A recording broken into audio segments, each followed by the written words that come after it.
Ito kami ngayon, nakasakay sa pangarap naming van. Matagal na namin gustong gawin to. Pero parang may mali. Kami nga pala ang Jam and Jack. Tara, balikan natin ang simula ng kwento. So, nandito kami ngayon sa Vancouver. May titingnan kami ni Jam na sasakyan. Hindi niya pa to alam. Ngayon ko palang papakita sa picture. Tagal ko na itong binabalak. Gusto namin gawin to. But we finally found one. And eto siya. Save na. Ako kung nanonood kayo ng video namin, etong ganito mismong sasakyan na to, yung sasakyan ng kapatid ko dito sa Vancouver. And pag nabili namin to, pareho na kaming may sasakyan na ganito. And we wanna use it for our, alam mo yun, mga gala namin ni Jam. Parang ang saya. Ano, what do you think? Hindi ko lang. We're still gonna, Kasi ang dami din i-consider, like yung price, kung okay pa ba yung engine, hindi kami bibigyan ng sakit sa ulo na ipagawa to or palitan or anything. But we'll see. Talaga na. sana makatawad kami.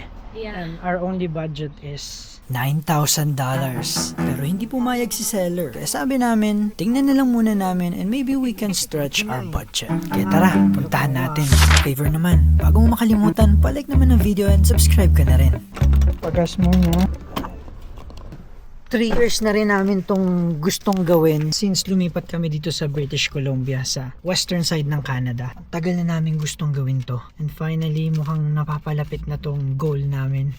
It's a big lifestyle change for us, but we'll see what happens. Sana ito na yung hinahanap naming sasakyan. Pinayuhan kami ng kapatid ko na huwag daw kami magsuot na mukha kaming mayaman or may pera. Eh si Jam din yan yung main coat niya. Kunin ko na yung sweater lab sa likod. Mahal, magsuot ka muna nito. Malapit na tayo eh. 4 hours pa kasi yung biyahe namin pa uwi and along the way, dadaanan namin to. Hopefully na magustuhan na namin yung Jam. Kailangan magmukha kaming walang pera, which is wala naman talaga kaming pera.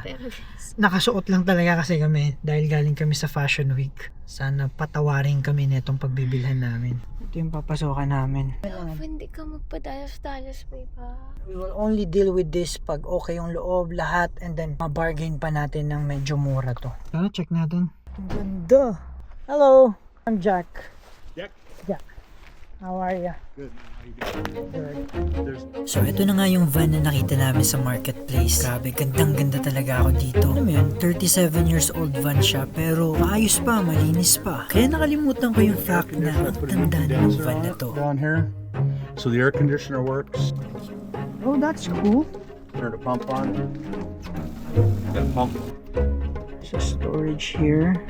And this blind is already Yeah, they go down. it's open here. Fires right up. It'll idle down here. We got max air. I think you got some money from it. Test drive namin itong pangarap namin sa sakyan. May kama kami sa likod oh. Can you imagine, nagta-travel tayo, love? This is the kind of purchase na you have to sit on it. Hindi yung agad-agad na magde-decide ka. Woohoo! Guys, ito na yung pangarap namin sa sakyan dito sa Canada. We're testing drive. Testing drive? Ano lang, kamusta? Anong tingin mo?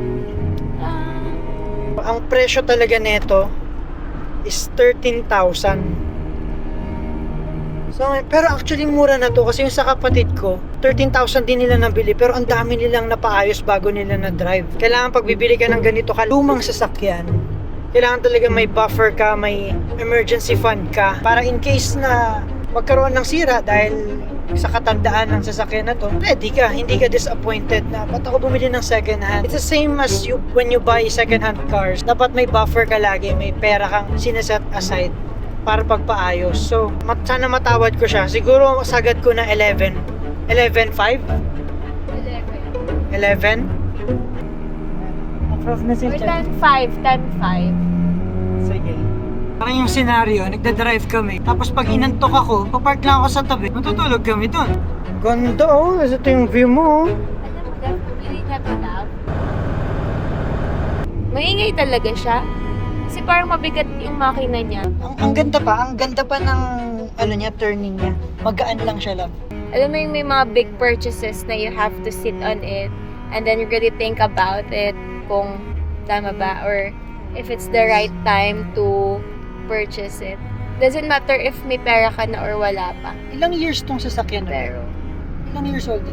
2026 minus 89.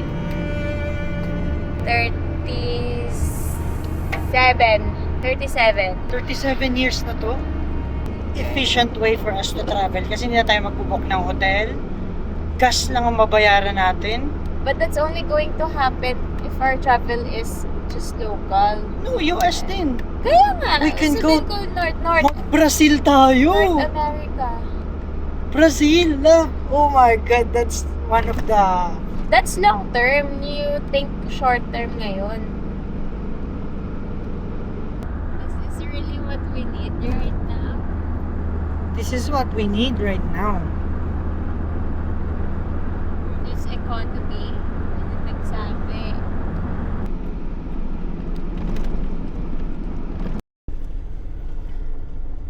Actually, gusto ko na siya. This is the key, right? For it? Yeah. Hmm. And that's the old that's Chevy Keys way back. So how much are you asking for this again? 13.5. You know, I would take 12. I think that's about as low as I want to go. What about 11? I don't know. I really like 12. What are you hiding behind him, anyways? She says that and then goes and hides behind you. Don't worry, I won't hit you. I don't know about how about 11.5. Out of our budget now. 11 was really our price that we were hoping to land on. But Well, you know, I would take 11. so we'll message you again. Thank Okay, you, Bernie. you bet. You guys have a good day. From 13,500, natawad namin ng 11,000. I don't know. I don't know. My drive kung bakit gusto kong bumili ng ganong klaseng van, love, sa atin. Kasi we live in a paradise. We live in this part ng Canada na ang sarap mag road trip. Like bawat anggulo ng highway, there's a view, there's scenic view. Now we can just camp everywhere. Now, this is what I was saying. Is this the kind of purchase na you really need to do right now? Would you believe me if I say right now, you will find another deal better than that next year? Parang mas maganda nga simulan na natin ngayon. Eto ka na naman sa gusto mo, pag may gusto ka, gusto mo masimulan na ngayon. Di ba sabi mo sa akin dati, you're the type of person na pag may gusto ka, gusto mo na sisimulan agad ngayon. Yeah. Yeah. Love, eto na anniversary gift mo sa akin forever na for sure magbabago ng buhay natin. I don't care. Ito lagi ko sa'yo sinasabi, love, I'm always here. Pag you're too blinded. Sabi mo, ay oo nga, love, no? O sige, tama ka, kaya pala may nag-aasawa, kaya pala may asawa para there's two of you. Pero hindi mo kasi nako-comprehend yung vision I ko. know, I mahal. can comprehend it, mahal. You're just getting too excited ngayon. Pero eto nga, naghumingi din ako ng Heart Sagittarius horoscope since pareho kami Sagittarius. Nakalagay, you're in a practical mood today. Good time to review spending, plan something long term. Oh, parang dalawa tayo ah. Love, Practical ka, ako planning something long term. So parang dalawa din dito. Feel motivated ako, you feel slightly restless. So hindi nga kami nagkasundo ni Jam, kaya bumiyahe kami ng 4 na oras ng walang pansinan, tanging tunog lang ng kalsada ang aming naririnig. May 1 week pa naman para pag-isipan namin mabuti kung ngayon na ba ang tamang panahon para magkaroon ng pangarap naming van. Hanggang sa pagkalipas nga ng isang araw, naintindihan ko na ang punto ni Jam. Kauwi ko lang sa trabaho, and this is the day after we went to see Bahay Van, and ngayon lang ulit kami nagkausap ni Jam. Kasi biyahe Hindi. namin pa uwi, hindi Ngayon kami lang. nag-usap. Ngayon lang kami nagkabati. Hindi naman tayo nag-away. I know. Pero hindi kami nag-usap talaga kasi parang we needed that space para ma-realize namin kung sino ba talaga yung tama, sino yung parang masyadong na-excite. And ito na-realize ko, ako yung na-excite. Nag-down na ako ng deposit. Ano? Joke lang, joke lang. Hindi na natin tutuloy, di ba? Nagbati na tayo, di ba? Joke lang. Joke lang. Yung mukha mo lang. Suwail ka talaga. Joke. Hindi na natin tutuloy, di ba? Bakit natin hindi tutuloy ng pagbili ng van? it's not the right time for us. I'm not closing the doors. Pero for now, parang hindi pa natin siya, it's not the right time for us to spend that we could just, big amount mafe-feel din natin yun sa of tamang money. oras na yun. Yeah. So sa ngayon, ang gagawin natin, Car camp. yung proposal mo. Sa car camping tayo, we're going around. And we can utilize that car kasi yung car mo, bayad na yun. Wala ka Yeah. ng doon. Yeah, matagal na naming bayad yung sasakyan. Tapos kakapalit mo lang ng tires. Yeah. Tapos kakapaayos mo lang. So, i-clear lang natin yung buong gamit dun sa likod. Yeah. Tutulungan mo ako. Nasa Yes. yung sasakyan eh. Inisip ko nga ipapa-detail ko siya bago tayo Magkano yan? Parang $200. Kakapalit mo lang love ng tire, you spend 1,000 on it. Pinagawa mo? Yung sa loob ng car? Yeah. Ewan ko. Yung bago yung mo? Brake pad ba yun? Hindi yung brake pad, no? So, Hmm. bago yun. Tapos, ipapa-oil change lang natin yun and then detail. Ano ka na? And you only have to pay for gas. Iniisip ko yung dapat na 11,000 nating ibabayad sa sasakyan, i-invest natin. Yes, I like that. High vibe! So, hindi na kami bibili ng $11,000 na van na yan. But, we still have that dream na magkaroon ng van. Siguro na-excite lang ako na first time ko makakita na andyan na ito na yung opportunity to have one. Pero, Yeah. I was blinded by the fact na it is 37 years old. It's parang, yung uncertainty ng pag when you own a second-hand vehicle, lalo na 1987 pa siya. And ako, nanggagaling naman ako sa, like I'm speaking in terms of practicality. Although may pera kami ngayon, pero hindi siya yung pera na we can play with it. Lalo na it comes, hindi lang siya one-time purchase because it's an old car, it's an old vehicle, so syempre it comes with maintenance, tapos kung ano pa yung pwede din masira or ipaayos. So hindi lang siya yung once lang kami magbabayad. So, nanalo ka.